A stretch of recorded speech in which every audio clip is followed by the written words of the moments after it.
우리가 요한복음 11번째 시간으로 다 그에게로 가더이다 라는 제목으로 같이 말씀을 나누도록 하겠습니다. 사람들은 다른 사람과 나를 비교하며 살아갑니다. 그래서 그 비교하며 사는 것에 대한 즐거움과 만족을 누리는 사람들도 있고, 그 비교하며 괴로워하며 슬퍼하는 사람들도 있습니다. 내가 다른 사람보다 조금 위에 있다고 생각되면 우월감에 가득하고, 내가 다른 사람보다 조금 못하다 생각이 들면 열등감과 좌절감에 가득해져서 자신의 인생을 참 하찮게 여기게 되고, 그런 어리석은 모습들을 보게 되는데, 그렇게 항상 다른 사람과 나를 비교하면서 내 존재를 증명하고 싶어 하는 거예요. 참 어리석죠. 그래서 우리가 가만히 생각해 보면, 내가 저 무인도 같은데 사람이 아무도 없는 곳에 나 혼자 산다면 이렇게까지 그렇게 하지 않아도 될 일들이 참 많은 일들이 있어요. 그래서 스스로를 괴롭게 하고 스스로를 불행하게 하고, 그러면서 다른 사람과 무엇인가를 비교해서 위에 있으면 우월감을 느끼다가도 굉장히 허무해지고, 그래서 요즘 젊은 사람들은 그걸 현타라 그러죠. 현실 자각 타임. 그래서 내가 이게 뭐하는 짓인가, 그런 생각을 갖는다는 거예요. 그렇게 다른 사람과 나를 비교만 하며 살아가는 인생들은 참된 행복과 감사함을 누릴 수가 없어요. 늘 원망과 불평 속에 살아갈 수밖에 없습니다. 그런 사람이, 대표적인 사람이 사울이에요. 다윗하고 자기를 항상 비교하죠. 그러면서 다윗 죽이겠다고 평생을 따라다니면서 시간 낭비하다 끝내는 인생, 참 불행한 인생이죠. 하나님은 달란티브에서도 말씀하셨지만, 어떤 사람에게 5달란트를, 어떤 사람에게 2달란트를, 어떤 사람에게는 1달란트를 주셨어요. 그리고 5달란트를 맡은 사람은 5달란트를, 2달란트 맡은 사람은 2달란트를, 1달란트 맡은 사람은 1달란트를 남기는 것으로 하나님은 그걸 기뻐하시는 거예요. 그런데 그 1달란트 받은 사람은 뭐 하지 않아요? 일하지 않잖아요. 그것을 하나님이 책망하시고 무섭게 심판하신 거죠. 우리가 올림픽 같은 거를 보면, 올림픽에 이 우리나라 선수들이 나가서 은메달이나 동메달을 따면 시상대에서 선수들이 웁니다. 서글프게 막 울죠. 그리고 별로 그렇게 기뻐하지 않아요. 그런데 다른 이 외국 유럽 선수들을 보면 은메달을 따거나 동메달을 따면 그 시상식에 올라가지고 막 기뻐가지고 웃으면서 막 어깨 동무하고 사진 찍고 막 그래요. 근데 우리나라는 안 그래요. 우리나라는 금메달을 따야만 웃어요. 참 이상하죠. 왜 그런가 하면, 금메달이 아니면 실패한 인생이라고 생각하는 거예요. 1등이 아니면 실패한 인생이라고 생각하는 거예요. 그러니까 어때요? 늘 괴롭죠. 은메달은 이 세상에서 2번째인데 그게 성에 안 차는 거예요. 사도 바울은 고린도전서 7장 7장 17절에서 24절 이런 말을 합니다. 우리 한 군데만 읽겠습니다. 고린도전서 7장입니다. 고린도전서 7장 17절.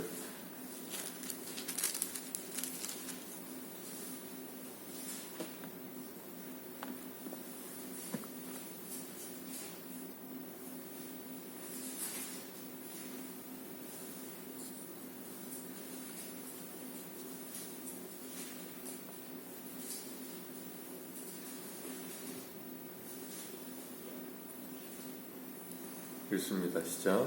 오직 주께서 각 사람에게 나누어 주신 대로 하나님이 각 사람을 부르신 그대로 행하라. 내가 모든 교회에서 이와 같이 명하노라. 할례자로 부르심을 받은 자가 있느냐? 무할례자가 되지 말며, 무할례자로 부르심을 받은 자가 있느냐? 할례를 받지 말라. 할례 받는 것도 아무것도 아니요, 할례 받지 아니하는 것도 아무것도 아니니로되 오직 하나님의 계명을 지킬 따름이니라. 각 사람은 부르심을 받은 그 부르심 그대로 지내라. 내가 종으로 있을 때 부르심을 받았느냐? 염려하지 말라. 그러나 내가 자유롭게 할 수 있거든 그것을 이용하라. 주 안에서 부르심을 받은 자는 종이라도 주께 속한 자유인이요, 또 그와 같이 자유인으로 있을 때에 부르심을 받은 자는 그리스도의 종이니라. 너희는 값으로 사신 것이니 사람들의 종이 되지 말라. 형제들아, 너희는 각각 부르심을 받은 그대로 하나님과 함께 거하라. 아멘. 사도 바울이 여기서 계속 강조하는 게 뭐예요? 부르심을 받은 그대로 살라 하는 거예요. 남과 비교하면서 부러워하지도 말고 우쭐대지도 말고 각자 해야 할 일이 있고 각자가 하나님께 부르심을 받아서 쓰임받는 자리가 있다면 그것이 하나님이 나를 부르신 곳이구나 하고 알면 된다는 거예요. 그래서 24절 말씀에 각각 부르심을 받은 그대로 하나님과 함께 거하라 그랬어요. 여기서 중요한 것, 부르심을 어디에서 받았든 이 표현대로라면 할례자로 부르심을 받았든 무할례자로 부르심을 받았든 종으로 부르심을 받았던 주인으로 부르심을 받았던 건강하게 부르심을 받았던 가난하게 부르심을 받았던 그게 중요하지 않고 뭐가 중요하다고요? 하나님과 함께 거하라. 그것이 어디든 중요하지 않은 거예요. 하나님과 함께 거하라. 유행가 가사처럼 옛날 유행가 가사처럼 저 푸른 초원 위에 그림 같은 집을 짓고 사랑하는 우리님과 한평에서 살고 싶네. 멋쟁이 빌딩 의시되지만 그런 거 상관없다는 거예요. 왜? 내가 사랑하는 님과 함께 있기만 하면. 지금 사도 바울이 그 이야기하는 거예요. 종으로심을 부르심을 받았느냐? 걱정하지 마라. 너는 주 안에서 자유하니라. 자유한 주인으로 부르심을 받았느냐? 교만하지 마라. 너는 그리스도 안에서 종이다. 그러면서 우리가 어느 곳에서 어느 자리에서 부르심을 받았든 그건 중요하지 않고 우리가 정말 주 안에 살아가고 있을 때 하나님과 함께 동행하고 있을 때 각각 부르심을 받은 그 부르심 자체로 뭐예요? 귀한 거예요. 그런데 우리들은 그런 생각을 잘 갖지 않죠. 그러다 보니까 종으로 부름을 받았으면 억울한 거예요. 흙수저예요. 나는 흙수저고 쟤는 날 때부터 금수저고 왜 나는 이렇게 난 거야? 그러면서 뭐예요? 헬조선. 그런 생각 자체가 이미 뭐한 거예요? 지옥이에요. 누가 그런 생각을 넣어줬는지는 모르겠지만 그런 생각을 가지고 사는 것 자체가 그래서 그렇게 비교 가운데 살아가는 것이 고통이고 괴로움인 거예요. 거기서 벗어나지 않으면 답이 없는 거예요.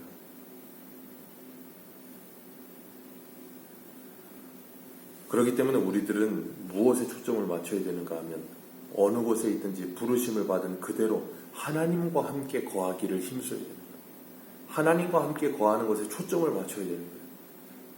그럴 때 우리는 뭐 할 수 있냐면 어느 자리에서든 불평하지 않을 수 있고 어느 자리에서든 교만하지 않을 수 있으며 어느 자리에서든 행복하고 어느 자리에서든 감사할 수 있는 거예요.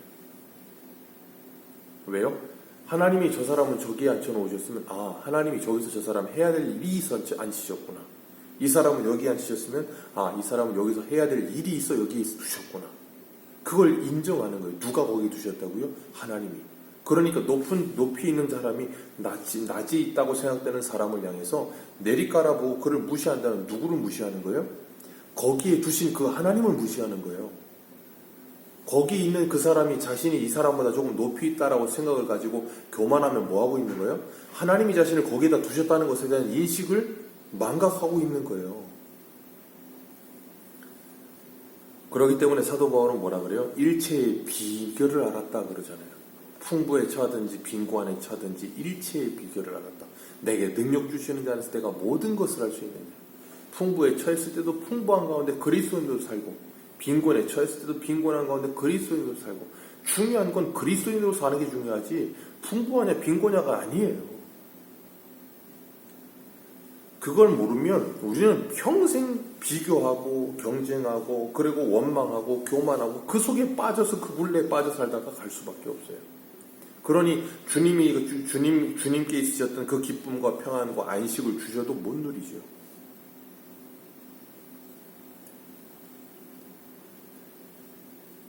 오늘 22절에 보면 예수님께서 제자들에게 유대 땅에서 가서 세례를 베푸셨는데 4장 2절에 보면 예수님이 직접 베푸신 게 아니라고 이 사도 요한은 기록하고 있어요. 어찌됐든 세례를 베풀었다는 거예요. 그랬더니 많은 사람들이 예수님을 찾아가서 거기서 세례를 받는 겁니다. 그랬더니 그 광경을 보던 요한의 제자들이 요한에게 찾아와서 이 성경에는 그냥 이렇게 써있지만 다급하게 찾아왔겠죠.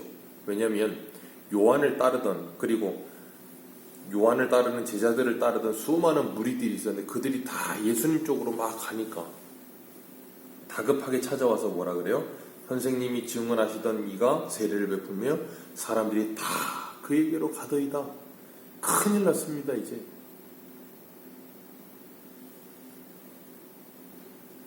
무슨 대단한 일이 난 것처럼 그렇게 막 그러고 있는 거예요. 이제 우리는 어떡합니까? 큰일 났습니다. 위기의식을 갖는 거예요.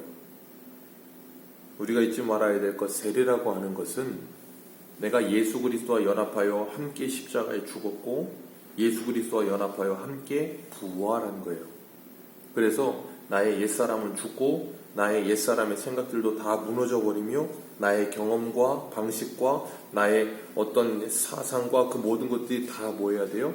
무너져야 되는 거예요. 그래서 우리를 창조하신 이의 형상을 따라 지식에까지 새롭게 됨을 경험해야 되는 거예요. 그러니까 우리가 잊지 말아야 될 게 뭐냐면 이스라엘 백성들이 출애굽하고 나서 광야 40년을 살았잖아요. 그걸 스데반은 사도행전에서 광야 교회라 그랬다고요. 제가 그걸 예전에 민수기 할 때 뭐라 그랬어요? 애굽성을 빼는 거라 그랬잖아요. 그 생각 속에 있는 그 마음 속에 있는 이 사상 속에 있는 그 애굽성, 노예근성을 빼버리기 위해 하나님께서 광야를 돌리셨다 그랬잖아요. 우리들이 예수 그리스도를 믿고 하나님의 자녀가 됐다? 예수를 믿는 그 즉시로 하나님의 자녀가 되는 거예요. 그런데 예수를 믿는 그 즉시로 하나님의 자녀가 돼도 우리는 뭐예요? 여전히 옛사람의 본성들이 그대로 남아있다고요. 그걸 뭐 하는 거예요? 빼는 거예요. 그물을 빼는 거예요. 그게 뭐예요? 성화 작업이에요. 날마다 성화되어 가는 거예요. 날마다 하나님의 말씀으로 변화되어 가는 거예요. 그래서 옛사람을 벗어버리고 새사람 입는 그 신앙의 작업이 계속되어지는 거예요. 그 신앙의 작업을 하지 않으면 우리는 절대 신앙의 성숙함이란 나타나지 않아요. 왜요? 변하지 않으니까. 그렇기 때문에 우리는 그렇게 새롭게 되어져 가면서 우리의 잘못된 고정된 관념도 버리고 못된 습성도 버리고 그런 것들을 날마다 벗어가면서 주님께 더 가까이 나아가는 거예요. 그러면서 내 생각대로 내 뜻대로 되지 않는 것을 괴로워하지 않기 시작하는 거예요. 우리는 하나님의 뜻이 이루어지고 있어도 그게 내 뜻이 아니고 내 생각대로 내 계획대로 안 되면 화가 나서 못 견뎌요. 하나님의 뜻이 이루어지고 있어도 왜요? 내 생각대로 이루어져야 되는데 내 생각대로 이루어지질 않으니까. 참 고약한 성격이죠. 그게 우리들에게 다 있어요. 누구에게든지. 요한은 요한복음 1장 6절에 보면 하나님께로부터 보내심을 받은 사람이라 그랬고 그 이름은 요한이요 그가 증언하러 왔으니 곧 빛에 대하여 증언하고 모든 사람이 자기로 말미암아 믿게 하려 함이라. 그는 이 빛이 아니요 빛에 대해 증언하러 온 자라라고 분명히 기록하고 있어요.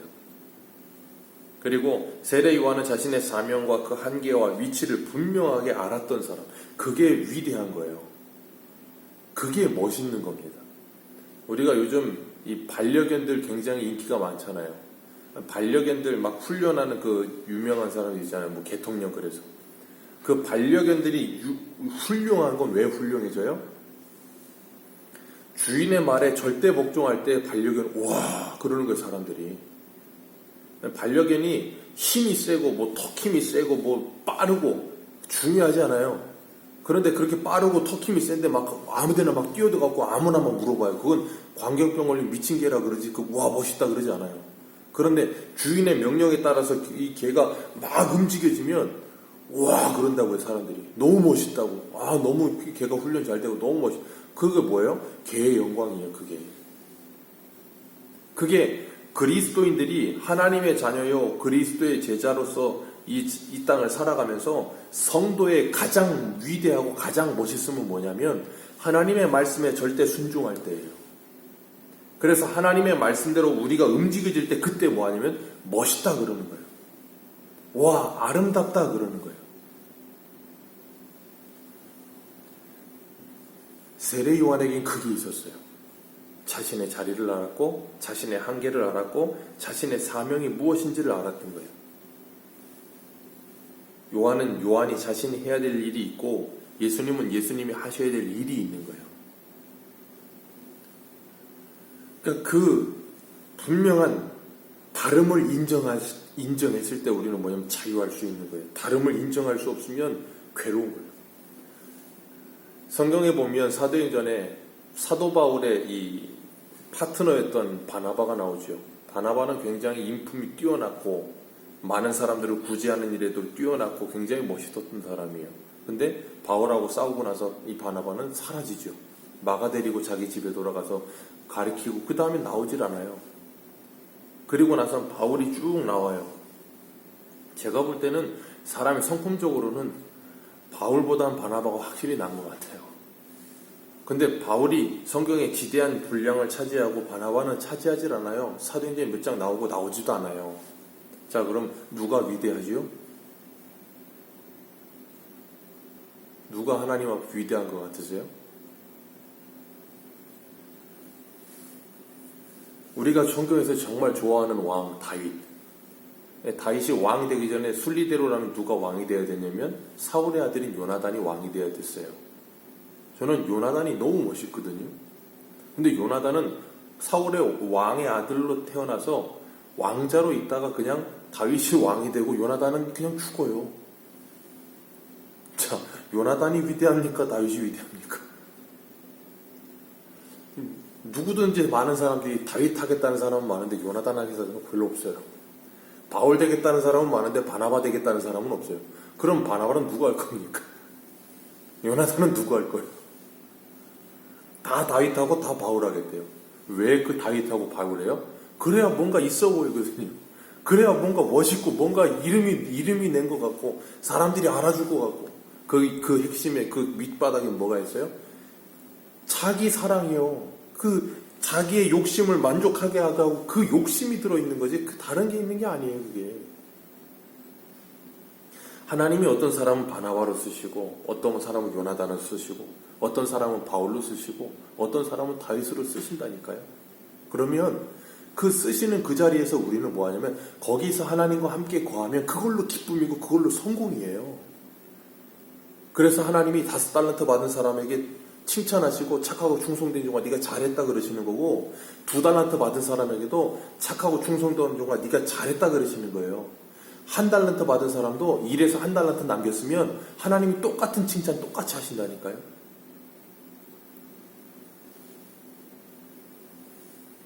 그러니까 우리는 이런 잘못되어진 사고방식이나 잘못되어진 생각들 이런 것들을 다 버리고 우리를 창조하신 하나님의 형상을 따라 지식까지 새로워져가는 그 모습이 우리 안에 있을 때 진정한 성도다움이 나오기 시작하는 거예요.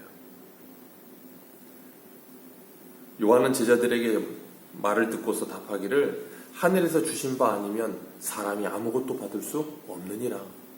그러면서 뭐라 그래요?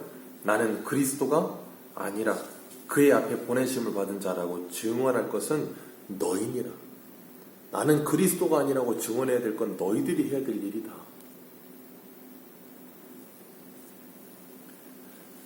그러면서 사도 요한이 세례 요한은 자신의 자리를 이렇게 이야기하죠.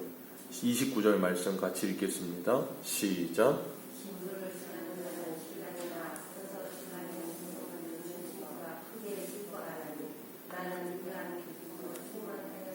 아멘. 자신을 뭐로 이야기를 해요? 신랑 옆에 있는 들러리. 나는 그 들러리인 걸로 충분하다. 왜요? 하나님이 나를 그거 하라고 보내셨다. 그러니 난 그것만 잘하면 된 거다. 사도 바울은 고린도후서 11장에서 그런 표현을 하죠. 나는 하나님과 너희들 사이에 중매쟁이야. 사도 바울은 그렇게 나는 너희들을 하나님께 중매하는 자라. 중매하는 사람은 중매만 잘하면 돼요. 중매에서 신랑과 신부가 서로 눈이 맞아서 결혼해서 즐거우면 신랑과 신부도 즐겁고 옆에 있던 중매쟁이도 중매에 성공했으니까 즐거운 거예요. 우리들이 바로 그 기쁨으로 충만함이 무엇인지를 알 때 우리는 진정한 기쁨과 안식과 평안을 누리며 이 땅 가운데서 즐거울 수 있는 거예요. 광야에서 하나님이 모세를 불러서 이스라엘 백성들을 출애굽해 40년을 돌게 하셨을 때 전 제일 좀 아쉬운 게 하나님이 그 가나안 땅을 눈앞에 보여주시고서 그런 말씀하세요. 너는 여기까지. 얼마나 억울해요. 40년 고생했는데. 너는 여기까지. 그런데 모세는 네 그러고 끝나요. 그 다음은 여호수아예요. 왜? 모세의 사명은 거기까지예요. 세례 요한의 사명은 거기까지입니다. 세례 요한 30살 그 젊은 나이에 갔어요. 왜요? 그의 사명은 거기까지인 거예요. 그가 무엇인가 모자라서도 아니고 부족해서도 아니고 예수님이 능력이 없어 구원하지 않은 것도 아니라고요.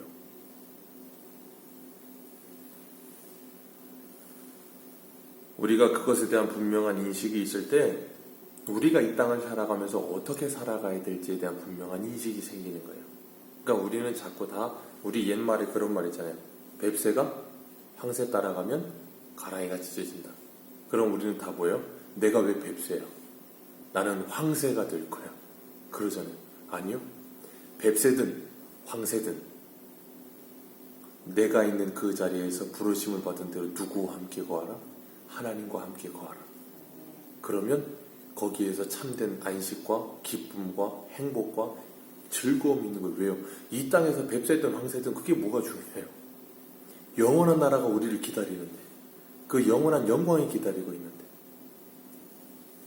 우리에게 주신 진짜 행복, 우리에게 주신 진짜 평안, 우리에게 주신 진짜 안식, 하나님과 함께 거하는 것, 그걸 놓치지 마시길 바랍니다. 어느 곳에 가든 어느 자리에 있든 무엇을 하시든 그걸 놓치지 마세요. 그걸 붙드는 순간 우리는 진정한 행복자가 될 겁니다. 기도하겠습니다.